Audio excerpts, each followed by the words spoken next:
German custom officials have just announced a 24-year-old Colombian woman was arrested at Frankfurt Airport. She was found carrying 2.2 pounds of cocaine inside of her breasts.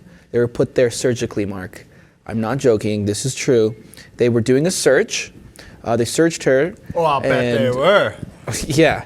And she started complaining about the severe pain in her breasts.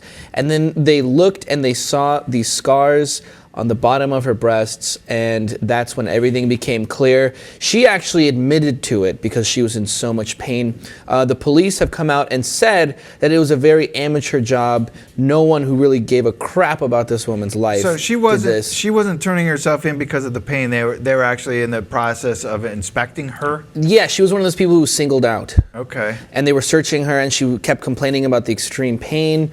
And then they found the scars, and then she ended up admitting. They took her to a local hospital where they removed two 500-gram lumps of cocaine wrapped in plastic. They probably looked like something like this. This isn't the actual photos, but this is a similar case that just happened recently. So, I mean, it just goes to show that drug smugglers out here are completely indifferent about, these people who they're basically using to get their drugs. They don't give a shit what happens to this girl. They're just going to use her as a vessel. If she survives, she survives. They make the money. She's actually facing serious charges now, though. She is. She's facing life in prison now. Wow. And you know what? To me, in a way, that's the saddest part of all of this. I'm glad this woman survived. I'm glad she's okay. She's a mother of 3. She works in agriculture. She probably picks fruit, or she picks, maybe in the cocoa in the fields she's working. But to me, she's the real victim here. She was obviously in a very desperate state. She felt she needed to do this to support her 3 children, and now she's the one being put in jail for life, possibly. Right, and then to smuggler. me, she's the real victim. She's the one who's really suffering. It's so disturbing, the image of that and the idea of that. Anytime you feel tempted to put some coke up your nose, just remember where it might have been.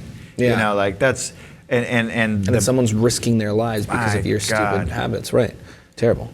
Extremely sad story. This isn't the first time that we've done stories like this. I mean, you hear terrible stuff all the time, and it just goes to show you, not only is she going to risk her life in terms of where she's going to spend it, she might know that she's going to go to jail for the rest of her life, but she's actually risking her health, and she's basically saying, well, I might die, because imagine if one of those things pop. It's right next to your heart. All of a sudden, you got 500 grams of cocaine. Both of them pop. You got 2 pounds of cocaine in your breast. Bye-bye. Mark? Well, I thought, you're doing a story about breast and cocaine, that this was going to be exciting, but it's actually a real turnoff. Yeah, thanks a lot. Sorry, man. Appreciate it. Anyways, guys, extremely sad story. I'm glad that this woman is okay, but we're going to have to see what happens as far as her life and where she's going to spend it. Freedom or jail. We'll see.